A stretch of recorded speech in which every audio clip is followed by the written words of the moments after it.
পটুয়াখালীতে July August গণ আন্দোলনে শহীদের কন্যাকে গণধর্ষণের মামলায় মূল হোতা ও পলাতক আসামি সিফাত মুন্সিকে গ্রেফতার করেছে পুলিশ। তথ্য প্রযুক্তির সহায়তায় শুক্রবার ভোর ৫টায় পিরোজপুর জেলার নজিরপুর থানার মালিখালী ইউনিয়নে আত্মীয়ের বাসায় আত্মগোপনে থাকা অবস্থায় তাকে গ্রেফতার করে পটুয়াখালী ডিবি পুলিশের আভিযানিক দল।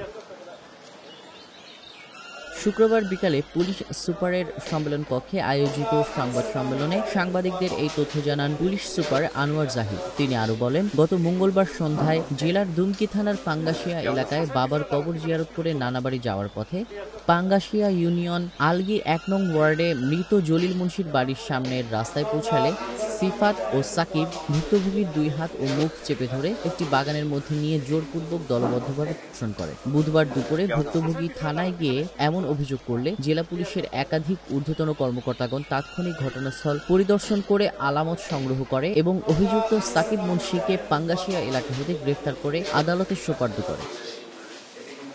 অপর অভিযুক্ত পলাতক থাকায় তথ্য প্রযুক্তির সহায়তায় শুক্রবার পিরোজপুর থেকে গ্রেপ্তার করা হয় তাকে। এই ঘটনায় গত ১৯শে মার্চ নারী ও শিশু নির্যাতন দমন আইন দুমকি থানায় মামলা করেন ভুক্তভোগী নিজেই।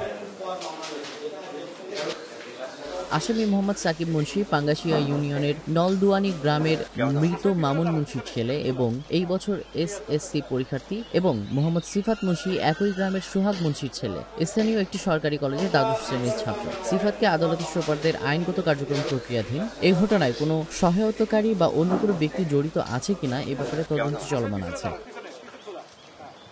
যেই জড়িত থাকুক তাদেরকে গ্রেফতার করে আইনের আওতায় আনার জোর প্রচেষ্টা অব্যাহত রয়েছে বলে জানান এসপি। উল্লেখ্য, ভিকটিমের বাবা গত জুলাই আগস্ট ২০২৪-এর বিপ্লবে গুলিবিদ্ধ হয়ে মহাখালী বক্ষব্যাধি হাসপাতালে গত ২৯/৭/২০২৪-এ শাহাদাত বরণ করেন।